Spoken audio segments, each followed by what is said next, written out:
भारत और पाकिस्तान के रिश्ते पिछले कई सालों से बेहद तनावपूर्ण रहे हैं। सीमा पर तनाव, आतंकवाद, कूटनीतिक विवाद और व्यापारिक संबंधों में ठहराव, इन सबके बावजूद एक ऐसा मंच है जहां दोनों देश आज भी आमने सामने बैठते हैं। वो मंच है शंघाई सहयोग संगठन यानी कि एससीओ। शुक्रवार को इसी रणनीति की एक और झलक देखने को मिली जब भारत ने पाकिस्तान की अध्यक्षता में इस्लामाबाद में आयोजित एससीओ के सीमा सुरक्षा प्रमुखों की 12वीं बैठक में हिस्सा लिया। पहली नजर में यह सामान्य बैठक लग सकती है, लेकिन भारत और पाकिस्तान के मौजूदा संबंधों को देखते हुए इसकी अहमियत काफी बढ़ जाती है। सवाल उठता है कि जब दोनों देशों के द्विपक्षीय रिश्ते लगभग ठप हैं, तब भारत पाकिस्तान जाकर या उसकी अध्यक्षता वाली बैठक में हिस्सा क्यों लेता है? आखिर ऐसी कौन सी रणनीति है जिसके कारण भारत इन मंचों से दूरी नहीं बनाता? सबसे पहले समझना जरूरी है कि यह बैठक किसी द्विपक्षीय वार्ता का हिस्सा नहीं थी। यह शंघाई सहयोग संगठन यानी कि एससीओ के तहत आयोजित बहुपक्षीय बैठक थी, जिसमें भारत और पाकिस्तान के अलावा चीन, रूस, Iran, Belarus, Kazakhstan, Kyrgyzstan, Tajikistan, Uzbekistan जैसे सदस्य देशों के प्रतिनिधि शामिल हुए। इसके साथ ही रीजनल एंटी टेररिस्ट स्ट्रक्चर के अधिकारी भी बैठक में मौजूद रहे। इस मंच का मुख्य उद्देश्य सीमा सुरक्षा, आतंकवाद, उग्रवाद, अलगाववाद और अंतर्राष्ट्रीय अपराध जैसे साझा सुरक्षा खतरों पर सदस्य देशों के बीच सहयोग बढ़ाना है। बैठक में सबसे महत्वपूर्ण चर्चा सीमा सुरक्षा और संयुक्त अभियानों को लेकर हुई है। पाकिस्तान के विदेश मंत्रालय के अनुसार सदस्य देशों ने सॉलिडेरिटी 2025 संयुक्त सीमा अभियान के परिणामों को मंजूरी दी और सॉलिडेरिटी 2026 के लिए नई कार्य योजना पर भी सहमति बनाई। इसका उद्देश्य सीमा पार अपराध, हथियारों की तस्करी, नशीले पदार्थों की तस्करी और आतंकवादी गतिविधियों पर साझा कार्रवाई को मजबूत करना है। अब सबसे बड़ा सवाल यह है कि क्या भारत और पाकिस्तान वास्तव में सुरक्षा मामलों पर साथ काम कर रहे हैं? इसका जवाब है द्विपक्षीय स्तर पर नहीं, लेकिन बहुपक्षीय मंच पर संवाद जारी है। भारत की नीति लंबे समय से स्पष्ट रही है कि आतंकवाद और द्विपक्षीय मुद्दों पर पाकिस्तान के साथ सामान्य संबंध तभी संभव है जब पाकिस्तान सीमा पार आतंकवाद पर ठोस कार्रवाई करे। लेकिन जहां बहुपक्षीय मंचों की बात आती है, वहां भारत अपनी भागीदारी जारी रखता है ताकि उसकी आवाज वैश्विक और क्षेत्रीय मंचों पर बनी रहे। भारत मानता है कि ऐसे मंचों से दूरी बनाने का फायदा दूसरे देशों को मिल सकता है।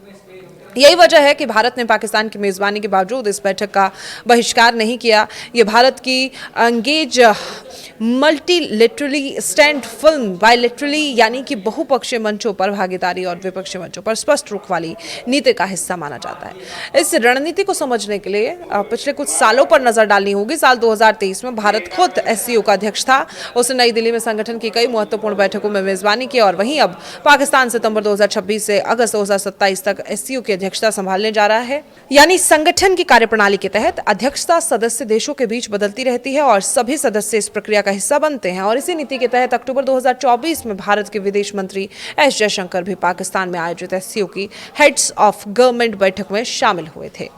उस समय भी यही सवाल उठा कि जब दोनों देशों के रिश्ते इतने खराब हैं, तब भारत ने भाग लेने का फैसला क्यों किया? सरकार का जवाब था, किसी देश की वजह से अंतर्राष्ट्रीय मंचों से दूरी नहीं बनाएगा।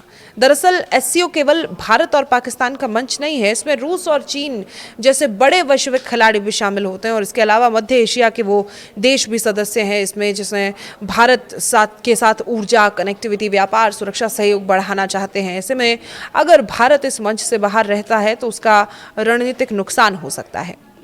एक और महत्वपूर्ण पहलू आतंकवाद होता है। भारत लंबे समय से हर अंतर्राष्ट्रीय मंच पर सीमा पार आतंकवाद का मुद्दा उठाता रहा और एससीओ के एजेंडे में आतंकवाद सबसे प्रमुख विषयों में शामिल है। ऐसे में भारत के लिए ये मंच पाकिस्तान सहित अन्य देशों के सामने अपना पक्ष रखने का भी अवसर बनाता है और भारत लगातार ये संदेश देता है कि आतंकवाद को अच्छा और बुरा कहकर अलग अलग नहीं देखा जा सकता और किसी भी देश को आतंकवाद के खिलाफ दोहरा रवैया नहीं अपनाना चाहिए।